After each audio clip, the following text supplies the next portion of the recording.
Dear students, अस्सलाम वालेकुम वरहमतुल्लाहि वबरकातुहू। उम्मीद है आप लोग खैरियत से होंगे। अल्लाह रब्बुल इज़्ज़त आप लोगों को खुश रखे। हाइड्रोकार्बन यूनिट 16 हमारा स्टार्ट है और लेक्चर नंबर 143 है हाइड्रोकार्बन के ऊपर। Benzene lecture number 13। आज का जो हमारा छोटा सा टॉपिक है resonance energy and stability of benzene. यानी हम ये देखते हैं कि बेंजीन के अंदर जो है रेजोनेंस एनर्जी पाई जाती है। बेंजीन जो है एक स्टेबल कंपाउंड है, इसके अंदर स्टेबिलिटी पाई जाती है। तो इसको हम थोड़ा सा डिस्कस करेंगे। लेक्चर का स्टार्ट लेते हैं। मेरा नाम है गुलाम नबी और आप देख रहे हैं हमारा प्यारा सा खूबसूरत सा चैनल केमिस्ट्री वाला। तो देखिए, हमने जो है आज का जो टॉपिक हमने लिया है उसमें हमने रेजोनेंस एनर्जी को मैं पढ़ा चुका हूँ। इससे पहले लेक्चर है, यूट्यूब पर टाइप कर रेजोनेंस एनर्जी बाय केमिस्ट्री वाला, तो आपको मिल जाएगी। आज हम देख रहे हैं रेजोनेंस एनर्जी और स्टेबिलिटी ऑफ बेंजीन को थोड़ा सामने डिस्कस करना है। इसके ऊपर थोड़ी सी हम बात करेंगे। हमारे पास जो है अगर हम ये देखते हैं कि अगर हमारे पास एक कंपाउंड है, ये साइक्लोहेक्सेन हमारे पास कंपाउंड है और यहाँ पर जो है हमने डबल बॉन्ड ले रखा है। आपको पता है कि ये यहाँ पर जो है कार्बन पाया जाता है। ये जो आपके पास कार्नर है यहाँ पर कार्बन है और यहाँ पर हाइड्रोजन पाए जाते हैं। ये आप लोग जानते हैं। अब ये हमारे पास जो है कंपाउंड है अल्कीन का, जिसमें कार्बन जो है डबल बॉन्ड रख रहा है। हम इसके लिए लव यूज़ करते हैं साइक्लोहेक्सीन। साइक्लोहेक्सीन ये हमारे पास साइक्लोहेक्सीन है, साइक्लोहेक्सीन। अगर मैं इसकी स्टेबिलिटी को देखना चाहता हूँ तो मैंने क्या करना है कि इसके साथ 2 हाइड्रोजन को ऐड करना है। हम स्टेबिलिटी ऑफ अल्कीन को डिस्कस कर चुके हैं। यूट्यूब पर टाइप करें stability of alkene by chemistry वाला, तो ये टॉपिक आपको मिल जाएगा अच्छे तरीके से। मैंने इसको तफसीलन डिस्कस किया हुआ है, ठीक है। तो अच्छा, अगर आप चेक करना चाहते हैं स्टेबिलिटी, आप देखना चाहते हैं बेंजीन की, या आप साइक्लो अल्कीन ले रहे हैं और आपने उसकी स्टेबिलिटी को देखना है, तो आपके पास जो है यहाँ पर आप इसमें हाइड्रोजन ऐड करें। ये बॉन्ड जो है आपके पास जो डबल बॉन्ड है, ये बॉन्ड जो है ये ब्रेक होगा, ये बॉन्ड। अच्छा, यहाँ पर इसकी 3 बॉन्ड है तो यहाँ पर एक H और भी लगेगा ऐसे। यहाँ पर इसकी 3 बॉन्ड है तो एक H और भी लगेगा, एक H यहाँ पर भी लगेगा, एक H यहाँ पर भी लगेगा, ठीक है। यहाँ इसके 4 बॉन्ड पर, यहाँ इसी डबल बॉन्ड, ये जो पाई बॉन्ड है इसको हम ब्रेक करना चाहते हैं, ठीक है। तो हम इसमें हाइड्रोजन को ऐड करेंगे। हाइड्रोजन को ऐड करेंगे, हमने कैटलिस्ट लेना है प्लेटिनियम। प्लेटिनियम के बतौर कैटलिस्ट लेंगे, ठीक है। Hydrogenation in alkyne by chemistry वाला देख लें, उसमें हम इसको तफसीलन डिस्कस कर चुके हैं। तो क्या होगा अगर मैं इसको रिंग की सूरत में ऐसे लिख लूँ, ऐसे, ठीक है। यहाँ डबल बॉन्ड मौजूद था, डबल बॉन्ड क्या हो गया, ब्रेक हो गया। डबल बॉन्ड क्या हो गया, ब्रेक हो गया। तो डबल बॉन्ड ब्रेक हुआ तो यहाँ हाइड्रोजन, यहाँ हाइड्रोजन, यहाँ हाइड्रोजन, यहाँ हाइड्रोजन। ये हाइड्रोजन तो पहले से मौजूद थे हमारे पास। यहाँ पर एक एक हाइड्रोजन क्या हो गया, ऐड हो गया आपके पास। ये इस कार्बन वाली ये जो जगह है, ये कार्बन को शो कर रहा है पॉइंट्स, ये यहाँ पर हाइड्रोजन क्या हो गई, ऐड हो गई आपके पास। ये अब स्टेबिलिटी को अगर हमने देखना है तो हीट ऑफ हाइड्रोजनेशन को देख लेंगे। Heat of hydrogenation, hydrogen add हो गया इसमें। अब हमने हीट ऑफ हाइड्रोजनेशन देखनी है। हमारे पास 120 किलो जूल पर मोल के हिसाब से यहाँ एनर्जी रिलीज़ हो रही है। 120 किलो जूल पर मोल के हिसाब से यहाँ पर जो एनर्जी है वो रिलीज़ हो रही है, एनर्जी रिलीज़ हो रही है। अच्छा, स्टेबिलिटी को अगर आपने देखना है, हमने देखना है एनर्जी कितनी कम रिलीज़ होगी। जितनी एनर्जी कम रिलीज़ होगी उतनी स्टेबिलिटी ज़्यादा होगी। इसको चीज़ को नोट रख रखें। एनर्जी जितनी कम रिलीज़ होगी, ये एरो का निशान नीचे, कम रिलीज़ हो, एनर्जी जितनी कम रिलीज़ होगी उतनी स्टेबिलिटी जो है, स्टेबिलिटी ऑफ अल्कीन ज़्यादा है। स्टेबिलिटी ऑफ अल्कीन क्या है, ज़्यादा, यानी कार्बन कार्बन में जो डबल बॉन्ड है उसकी स्टेबिलिटी उतनी ज़्यादा होती है। यूट्यूब पर टाइप करें stability of alkene by chemistry वाला, इस पर मैं बात कर चुका हूँ। जितनी एनर्जी कम रिलीज़ होगी उसकी स्टेबिलिटी उतनी ज़्यादा होती है। अच्छा, यहाँ पर हमने 120 किलो जूल पर मोल एनर्जी रिलीज़ हो रही। अब हमने क्या किया है कि अब मैं इसको सिर्फ इस तरह में लिखूँगा, ऐसे सूरत में आप समझ जाएँ कि यहाँ पर सब में बॉन्ड मौजूद है, सब में हाइड्रोजन लगे हुए हैं। तो यहाँ डबल बॉन्ड ले लेते हैं और यहाँ डबल बॉन्ड ले लेते हैं और यहाँ पर हम हाइड्रोजन को ऐड करते हैं। ये भी हमारे पास साइक्लो है हेक्सा डाइईन। तो हमारे पास जो है यहाँ पर डबल बॉन्ड पाए जाते हैं। ठीक है, अगर नंबरिंग आप इसका करना चाहते हो तो नंबरिंग यहाँ से स्टार्ट कर लें, इसको 1 कर लें, इसको 1, इसको 2, इसको 3, इसको 4। तो आप इसको लिख सकते हैं साइक्लोहेक्सा 1,3 डाइईन, नाम लिखना चाहते हैं 1,3 डाइईन, डाइईन साइक्लोहेक्सा 1,3 डाइईन के नाम से भी आप इसको याद कर सकते हैं। इसमें हम हाइड्रोजन को ऐड करना चाहते हैं। प्लेटिनियम हमारे पास कैटलिस्ट हमारे पास मौजूद है, हाइड्रोजन इसमें ऐड हुए, हाइड्रोजन इसमें ऐड हुए। यहाँ जो बॉन्ड मौजूद था डबल बॉन्ड वो ब्रेक हो गया, 2 हाइड्रोजन इसमें क्या हो गए, ऐड हो गए, ये स्ट्रक्चर बन गया आपके सामने। यहाँ पर हमने एनर्जी को देखा है कि जो एनर्जी रिलीज़ हो रही है तकरीबन 120 के डबल है, लेकिन थोड़ी सी कम 232 किलो जूल पर मोल है। 232 किलो जूल पर मोल एनर्जी जो है यहाँ पर रिलीज़ हो रही है। इन दोनों में ज़्यादा स्टेबल कौन है? नीचे वाला ज़्यादा स्टेबल है, एनर्जी कम रिलीज़ करता है बनिस्बत उसके। 2 बॉन्ड है ना, डबल बॉन्ड तो आ रही है। पर यहाँ पर स्टेबिलिटी कितना डिस्कस नहीं कर रहे, इनकी अल्कीन की, हमने बेंजीन की स्टेबिलिटी को डिस्कस करना है। अच्छा, अगर मैं यहाँ पर ले रहा हूँ इस तरीके से, ये मैंने अब ले रखा है ऐसे, यहाँ डबल बॉन्ड, यहाँ डबल बॉन्ड और यहाँ डबल बॉन्ड मैंने ले रखा है ये। अब ये बेंजीन नज़र आ रहा है आपके पास। अच्छा, ये जो बेंजीन आपके नज़र आ रहा है इसको साइक्लोहेक्सा 1,3,5 डाई ट्राइईन भी कह सकते हैं। नंबर यहाँ शुरू कर लेना, यहाँ शुरू कर लें 1,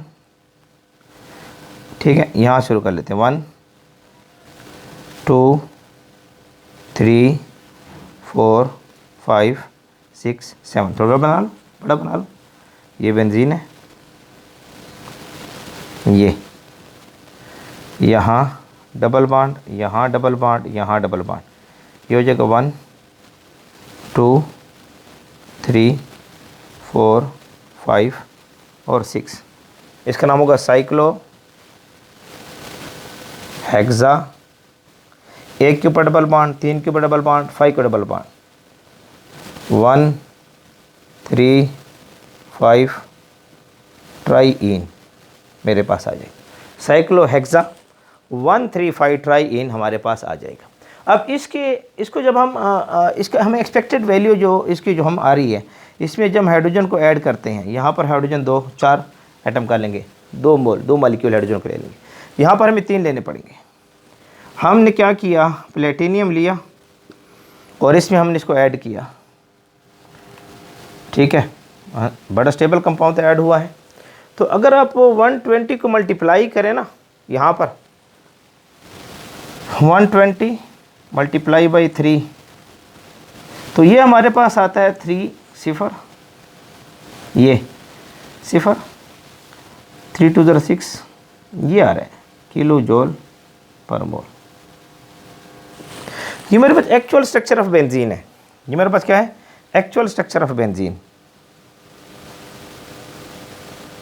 एक्चुअल स्ट्रक्चर ऑफ बेंजीन है, एक्चुअल स्ट्रक्चर हमारे पास मौजूद है बेंजीन का। अब आपके पास एक्चुअल स्ट्रक्चर है, एक्चुअल स्ट्रक्चर में तकरीबन हमारे पास एनर्जी रिलीज होनी चाहिए कितनी, 360, रिलीज 360 होनी चाहिए, 360 यानी 120 के हिसाब से अगर हम ये लगा लें, इसको ऐसा होना चाहिए। लेकिन जब हमने देखा कि हमने बेंजीन की कैनोनिकल फॉर्म ली, यहाँ लिख लो, यहाँ बेंजीन की कैनोनिकल फॉर्म ली हमने, यहाँ लिख लो, यहाँ पर बना लो canonical form, canonical form. Resonance hybrid हमने बेंजीन का लिया, ये बेंजीन हमने लिया और इसका रेजोनेंस हाइब्रिड हमने लिया। यहाँ डबल बॉन्ड भी आ सकता है, यहाँ पर भी आ सकता है, यहाँ पर भी आ सकता है, यहाँ पर भी आ सकता है, यहाँ पर भी आ सकता है, यहाँ पर भी आ सकता है, ठीक है। इसको आपकी किताब वाली जो ऐसे लिख रहे होते हैं, ऐसे ऐसे ऐसे, ठीक है। तो हम इसको ऐसे लिख लें, ऐसे, ठीक है, ऐसे लिख लें, ये कैनोनिकल फॉर्म हम ले रहे हैं बेंजीन की, और इसमें हमने हाइड्रोजन को ऐड किया। प्लेटिनियम की मौजूदगी में रिएक्शन हुआ, हाइड्रोजन इसमें क्या हो गए, ऐड हो गए। और यहाँ पर जब हमने एनर्जी को देखा तो यहाँ एनर्जी रिलीज हुई 208 किलो जूल पर मोल। यहाँ एनर्जी रिलीज हुई, एनर्जी 208 किलो जूल पर मोल एनर्जी रिलीज हुई। 208 किलो जूल पर मोल एनर्जी हमारे पास क्या हुई, यहाँ पर रिलीज हुई। बात समझ आ रही कि नहीं आ रही? यानी हाँ, जब ये बेंजीन हमने लिया और इसमें हाइड्रोजन को हमने ऐड किया प्लेटिनियम की मौजूदगी में, तो एनर्जी रिलीज कितनी हो रही है, 208 किलो जूल पर मोल एनर्जी क्या हो रही है, रिलीज हो रही है प्लेटिनियम की मौजूदगी में। ये हमारे पास आया। तो इससे ये पता चलता है कि मैंने आपसे बताया कि जितनी एनर्जी रिलीज कम होगी उतनी स्टेबिलिटी ज़्यादा होगी। तो यहाँ पर चूँकि इसमें रेजोनेंस था, डबल बॉन्ड जो है यहाँ पर भी आ सकता है, डबल बॉन्ड यहाँ पर भी, यहाँ पर भी, यहाँ पर यूट्यूब टाइप का रेजोनेंस बाई केमिस्ट्री वाला इन बेंजीन आपको मिल जाएगा, मैं तफसीलन बात कर चुका हूँ। तो ये जो है, ये इसकी एनर्जी कम रिलीज़ हो रही है। मैंने आपको बताया था जितनी एनर्जी कम रिलीज़ होगी उतनी स्टेबिलिटी ज़्यादा होगी। इससे ये पता चलता है कि जो कैनोनिकल फॉर्म है, यहाँ डबल बॉन्ड एक्सपेक्टेड, यहाँ पर भी, यहाँ पर भी, यहाँ पर भी, यहाँ पर भी, यहाँ पर सब पर जगह एक्सपेक्टेड है डबल बॉन्ड, ये मोर स्टेबल है, क्यों, एनर्जी कम रिलीज़ कर रहा है। अगर आप चेक करें कि कितनी एनर्जी जो है आपके पास, एक्सपेक्टेड वैल्यू 360 थी, तो आपके पास यहाँ जो एनर्जी आएगी, ये 360 से नफ़ी कर दें 208 को, तो ये आएगा 152 किलो जूल पर मोल आपके पास है। ये जो है, ये रेजोनेंस एनर्जी कहलाएगी, रेजोनेंस एनर्जी कहलाएगी। इतनी एनर्जी कम रिलीज हो रही है, तो जितनी एनर्जी कम रिलीज होगी उतनी स्टेबिलिटी ज़्यादा होगी। तो इसको नाम देते हैं रेजोनेंस स्टेबिलिटी, इसको नाम दिया जाएगा रेजोनेंस स्टेबलाइज्ड। ये 152, इसके हम रेजोनेंस एनर्जी कहते हैं, या रेजोनेंस स्टेबलाइज्ड। ये कितना स्टेबलाइज है बेंजीन का, ये कितना स्टेबलाइज है, 152 किलो जूल पर मोल। हम इसको नाम देंगे रेजोनेंस स्टेबलाइज, रेजोनेंस स्टेबलाइज है ये, रेजोनेंस स्टेबलाइज हम इसके लिए लफ्ज़ यूज़ करेंगे। कितना, 152। अब ये जो हमारे पास रेजोनेंस एनर्जी है, इसकी डिफिनीशन अब आपको आनी चाहिए, इसके डिफिनीशन के अल्फाज आपको आने चाहिए। डिफिनीशन मैं यहाँ लिख देता हूँ, मेरे पास थोड़ी सी जगह की कमी है। तो आपकी डिफिनीशन जो आपकी किताब आपको रेजोनेंस स्टेबलाइज की एनर्जी की डिफिनीशन लिख कर दे रही है, वो क्या है कि रेजोनेंस एनर्जी क्या है, is the in a molecule क्या है, the difference between the energy of the stable canonical form and that of the actual molecule. The difference between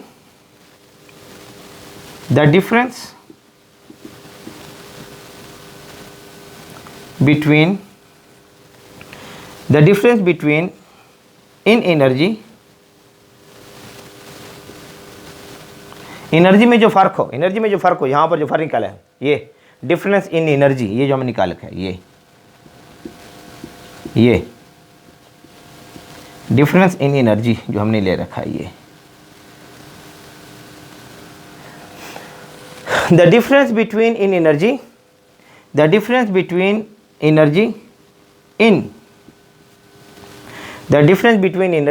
में जो हम फ़र्क लेंगे in stable canonical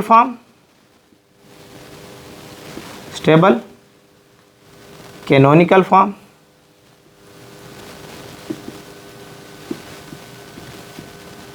and actual molecule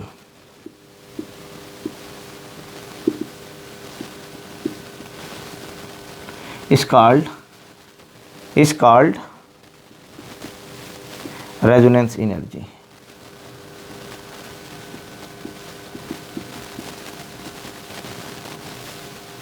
हम इसको रेजोनेंस एनर्जी का नाम देंगे।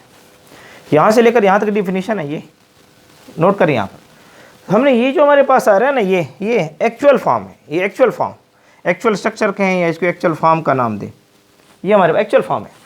एक्चुअल फॉर्म की जो एनर्जी है और जो कैनोनिकल फॉर्म की एनर्जी है, ये एक्चुअल फॉर्म हो गई, ये एनर्जी ऑफ एक्चुअल फॉर्म है,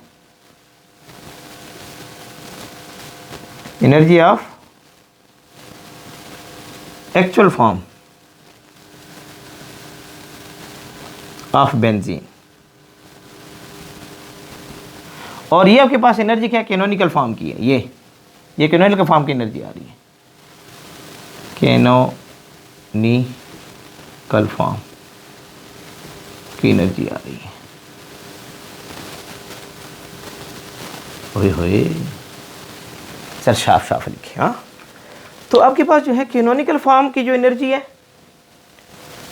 ये कैनोनिकल फॉर्म की, और ये एक्चुअल फॉर्म है, ये एक्चुअल फॉर्म की एनर्जी है बेंजीन की, और ये कैनोनिकल फॉर्म की एनर्जी, इसके दरमियान जो डिफरेंस होगा उसको नाम दीजिएगा रेजोनेंस एनर्जी। तो यहाँ रेजोनेंस एनर्जी कितनी आ रही है, 152 किलो जूल पर मोल आ रही है। इतनी एनर्जी कम हो रही है, इसको नाम रेजोनेंस स्टेबलाइज का नाम देंगे। तो जितनी आपके पास एनर्जी कम रिलीज होगी उतनी उसकी स्टेबिलिटी ज़्यादा होगी। तो एक्चुअली हमें ये एनर्जी मिलनी चाहिए, लेकिन रेजोनेंस स्टेबलाइज की वजह से हमें ये एनर्जी मिलती है। तो रेजोनेंस जो है ये बेंजीन रिंग को स्टेबिलिटी देता है। रेजोनेंस जो है ये बेंजीन को क्या देता है, स्टेबिलिटी देता है। तो मेरा आज का टॉपिक था, मैं सेट पर हो रहा हूँ, इसको नोट कर लें, शाबाश, नोट कर लें, नोट कर लें। उम्मीद है आप लोग हमारा आज का लेक्चर पसंद होगा। आपका हमारा प्यारा सा साथ है केमिस्ट्री वाला के नाम से, हमारे साथ बने रहें, जुड़े रहें। अल्लाह रब्बुल इज्जत आप लोगों को खुश रखे।